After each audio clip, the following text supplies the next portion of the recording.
కానీ ఇలాంటి ఇంజరీ జరిగినప్పుడు ప్రాపర్ రెస్ట్ తీసుకున్నప్పుడు తొందరగా ఈ వేర్ అండ్ టేర్ కావడానికి అవకాశాలు ఎక్కువ ఉన్నాయి.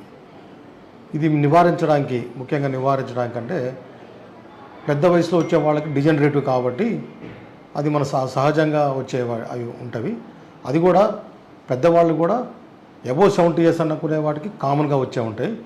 కాకపోతే ఇందాక నేను చెప్పినట్టు ల్యాక్ ఆఫ్ ఫిజికల్ యాక్టివిటీ లేనప్పుడు ఎర్లీ కూడా అంటే ముఖ్యంగా ఒబేసిటీ ఎక్సర్సైజ్ చేయనప్పుడు డెఫినెట్గా ఒబేసిటీ ఉంటుంది, ఓవర్ వెయిట్ ఉంటుంది.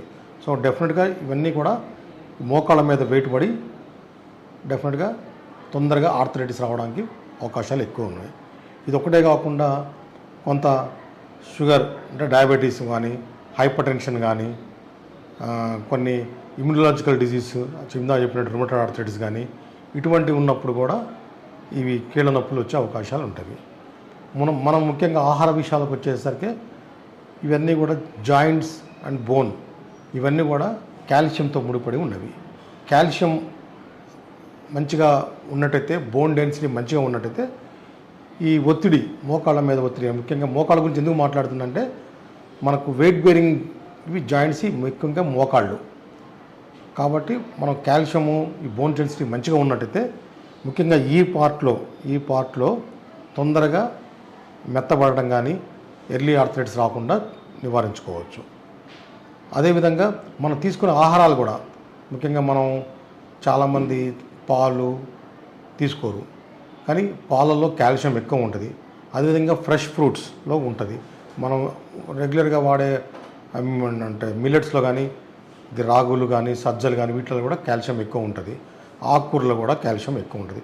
ముఖ్యంగా ఇంకా డేట్స్ వీటిలో కూడా కాల్షియం ఎక్కువ ఉండే అవకాశాలు ఎక్కువ ఉంటాయి. సో ఇవన్నీ మనం సమపాళ్ళు తీసుకున్నట్టయితే కాల్షియం మెయింటైన్ చేసినట్టయితే ఈ మోకాళ్ళు అరుగుదల కానీ ఇట్లాంటివి నివారించుకోవచ్చు. ఇంకొకటి పెద్ద డీజనరేటివ్ చేంజెస్ ఏజ్ అంటే సీనియర్ సిటిజన్స్లో ఎందుకు ఉంటుందంటే osteoporosis which is called silent disease. అంటే ఆస్టియోపోరోసిస్ అంటే దాంట్లో ఏంటంటే కాల్షియం తగ్గడం, ఇండైరెక్ట్గా బోన్ డెన్సిటీ తగ్గడం. సో బోన్ డెన్సిటీ తగ్గినప్పుడు కూడా ఈ మోకాళ్ళ అరుగుదల ఉంటుంది. ముఖ్యంగా మనం మోకాళ్ళను ఏ విధంగా కాపాడుకోవాలంటే అరుగుదల లేకుండా కాపాడుకోవాలంటే మనం నడిచేటప్పుడు కానీ ఏమైనా స్పోర్ట్స్ ఆడేటప్పుడు కానీ కొన్ని తగు జాగ్రత్తలు తీసుకోవాలి. కొంతమంది వాకింగ్ చేస్తుంటారు, మన వాళ్ళు ఉదయం పూట లేసి బేర్ ఫుట్ నడుస్తుంటారు, సిమెంట్ రోడ్స్ మీద నడుస్తుంటారు, కాంక్రీట్ మీద నడుస్తుంటారు, బిల్డింగ్ మీద నడుస్తుంటారు. ఇవన్నీ చాలా తప్పు. మనం ఎక్కడైనా సరే ఒక మంచి పార్కు చూసుకొని నేల మీద నడిచినట్టయితే ఈ మోకాళ్ళ మీద ఒత్తిడి తగ్గి అరుగుదల తక్కువ ఉంటుంది. అదేవిధంగా మన షూ వేసుకున్నా కూడా మంచి కుషన్ ఉన్న షూస్ వేసుకోవాలా.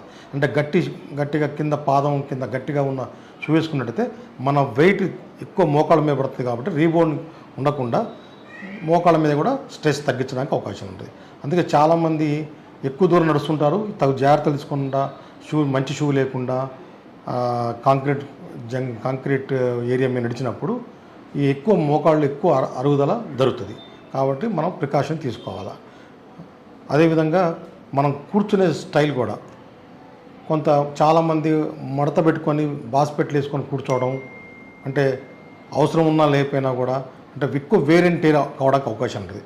అదేవిధంగా ప్రాపర్ ఎక్సర్సైజ్ కూడా చేసి మోకాళ్ళ కోసం అంటే మనకు ముఖ్యంగా మేము క్వాడ్రిసెప్స్ ఎక్సర్సైజ్ చెప్తాం. ఎందుకంటే క్వాడ్రిసెప్స్ ఎక్సర్సైజ్ దేనికంటే మనకున్న క్వాడ్రిసెప్స్ మజిల్స్ అన్నీ కూడా స్ట్రెంథనింగ్ ఉండాలి. మజిల్ స్ట్రెంథనింగ్ లేనప్పుడు కూడా డైరెక్ట్గా బోన్స్ మీద జాయింట్స్ మీద ఎఫెక్ట్ పడుతుంది.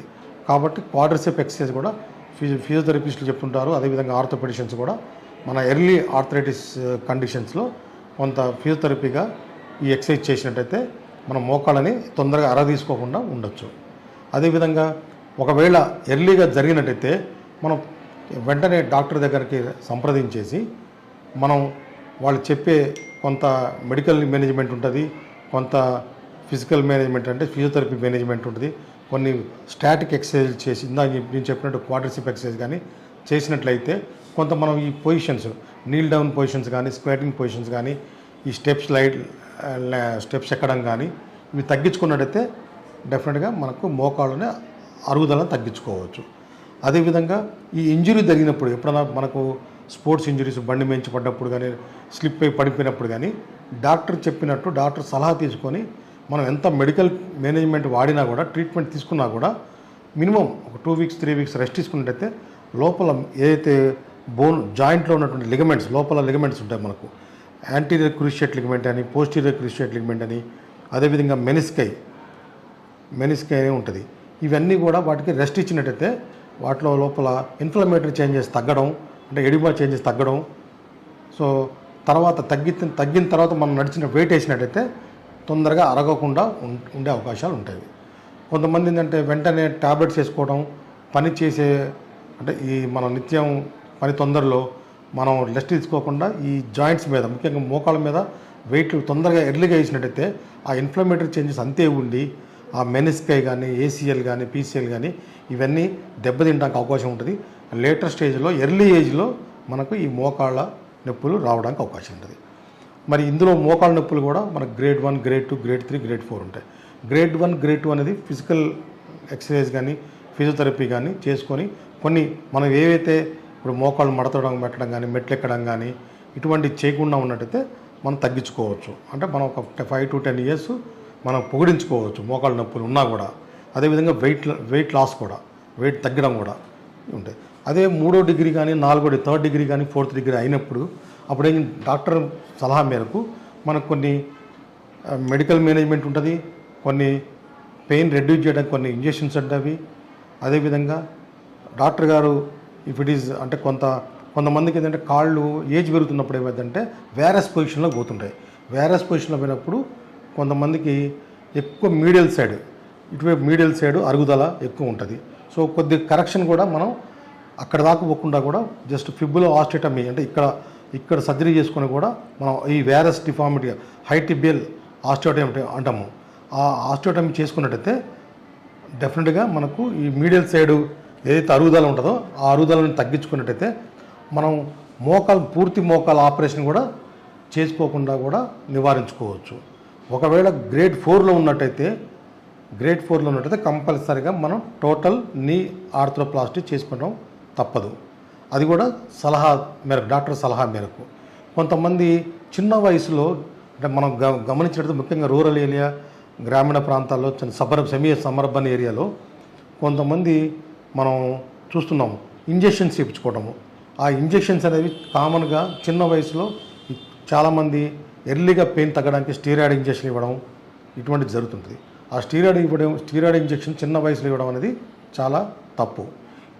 ఒకవేళ ఏజ్ ఎక్కువ ఉండి 8 years ఏజ్ ఎక్కువ ఉండి ఆపరేషన్ చేయని పరిస్థితిలో అయితే మనం ఈ స్టీరాయిడ్ ఇంజెక్షన్ వేసుకోవచ్చు. ఎందుకంటే వాళ్ళ ఆపరేషన్ సహకరించారు కాబట్టి మనం టెంపరీ మెథడ్స్తోని మనం స్టీరాయిడ్ ఇంజెక్షన్ వేసుకొని మోకాల్లో నివారించుకోవచ్చు. అదేవిధంగా చిన్న వయసులో మాత్రం ఎట్టి పరిస్థితుల్లో ఇంజెక్షన్ జోలికి వెళ్ళకూడదు. ప్రాపర్ ఎక్సర్సైజెస్ డాక్టర్ సలహా మేరకు తీసుకోవచ్చు. అప్పుడు ఒకవేళ మనకేమైనా ఇట్లా వేరస్ పొజిషన్స్ ఉన్నప్పుడు అప్పుడు ఏమైనా ఎర్లీ స్టేజ్లో కూడా బోనిక్ కరెక్షన్, హైటిబియల్ ఆస్టియోటమీ కానీ, ఫిబులర్ ఆస్టియోటమీ చేయించుకొని మనం నివారించుకోవచ్చు. ఇక మరి టోటల్ నీ రీప్లేస్మెంట్కి వచ్చేసరికి మంచి అంటే ఎవరైతే నిష్ణాతులైనటువంటి డాక్టర్ దగ్గర చేయించుకోవడం మంచిది.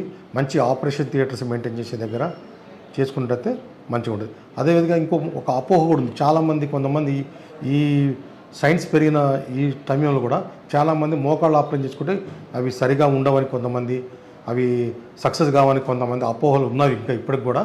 అటువంటిది ఏం లేదు. డాక్టర్ సలహా మేరకు ఒక మోకాలు ఎక్కువ ఉంటే ఒక మోకాలు చేయించుకోవచ్చు. ఒకవేళ 2 ఉంటే కూడా 2 ఒకేసారి కూడా మోకాళ్ళ ఆపరేషన్ చేయించుకుంటే మంచిది. ఎటువంటి అపోహ లేదు. సక్సెస్ కాకపోవడం అనేది ఏమి ఉండదు. ఈరోజు సైన్స్ చాలా పెరిగింది. ఇప్పుడు మనం రోబోతో కూడా చాలా మైన్యూట్ కరెక్షన్ కూడా చేసుకొని టోటల్ నీ రీప్లేస్మెంట్ చేయడం జరుగుతున్నది. కాబట్టి అటువంటి అపోహలు ఉండక్కర్లేదు. అదేవిధంగా చాలామంది మనం దైనందిన జీవితంలో చూసుకున్నట్టయితే వెన్నుపూస సమస్యలు చాలామందికి ఉంటున్నాయి ఈ మధ్యకాలంలో. ముఖ్యంగా లో బ్యాక్ ఏక్ కూడా మేము గమనించినట్టయితే 15 సంవత్సరాల క్రితం అయితే ఏంటంటే ఎక్కువ వయసులో ఉండే వాళ్ళకు, ముఖ్యంగా లేడీస్లో మనకు నడువు నొప్పి అని వచ్చేవాళ్ళు. ఇప్పుడు చిన్న పిల్లలు కూడా అంటే ఇంటర్మీడియట్ చేసేవాళ్ళు, 10th చేసేవాళ్ళు కూడా వస్తున్నారు. దీనికి అందరికి కారణం ఏంటంటే చిన్నపిల్లలు రావడానికి ముఖ్య కారణం ఏంటంటే వాళ్ళ పోస్చర్ సరిగా ఉండట్లేదు. ఈ భుజాల మీద ఎక్కువ బ్యాగులు వేసుకొని బరువు మోయడము, స్కూల్ బ్యాగ్స్. ఈ స్కూల్ బ్యాగ్స్ వల్ల కూడా ఈ స్కూల్ బ్యాగ్ సిండ్రోమ్ అనేది ఉన్నది. అందుకే వెన్నుపూస నొప్పి రావడం, అదే బ్యాక్ ఏక్ రావడం జరుగుతున్నది. అదేవిధంగా పెద్దవాళ్ళకు వచ్చేసరికి నేను చెప్పినట్టు osteoporosis which is called silent disease. అది 50 years దాటిన వాళ్ళకు ఎర్లీగా మనకు హిస్టెక్టమీ అంటే గర్భసంచి, ఆడవాళ్ళైతే గర్భసంచి తీసుకోవడం అయితే డెఫినెట్గా కూడా ఆస్టియోపోరోసిస్ వచ్చే అవకాశాలు ఉంటాయి. ఎందుకంటే ఆడవాళ్ళు కానీ మగవాళ్ళు కానీ ఈ సెక్స్ హార్మోన్స్ తగ్గడం వల్ల, ఈస్ట్రోజన్స్ తగ్గడం వల్ల ఈ బోన్ కాల్షియం కానీ బోన్ డెన్సిటీ కానీ తగ్గే అవకాశాలు ఎక్కువ ఉండటం వల్ల ఈ ఆస్టియోపోరోసిస్ వల్ల ఇవి వెన్నుపూస ఎముకలు అన్నీ కూడా మెత్తబడి అంటే చాలా ఇట్లా బలహీనమైపోయి ఇవన్నీ ఒకదాని దగ్గరకు వచ్చేసి ఏదైతే ఇక్కడ ఉన్న మధ్యలో ఉన్నటువంటి డిస్కులు మీద ఒత్తిడిపడి వెనక్కున్నటువంటి ఈ నర్వ్స్ ఏదైతే స్పైనల్ రూట్స్ వీటి మీద ఒత్తిడిపడి తద్వారా వెన్నుపూస నొప్పి రావడం, బ్యాక్ ఏక్ రావడం, తద్వారా ఒక కాలు లాగడం, తిమ్మిరి రావడం, 2 కాళ్ళలో బలం లేకపోవడం ఇలాంటివన్నీ జరుగుతుండవి. ముఖ్యంగా ఈ వెన్నుపూసకు వచ్చేసరికి చెప్పినట్టు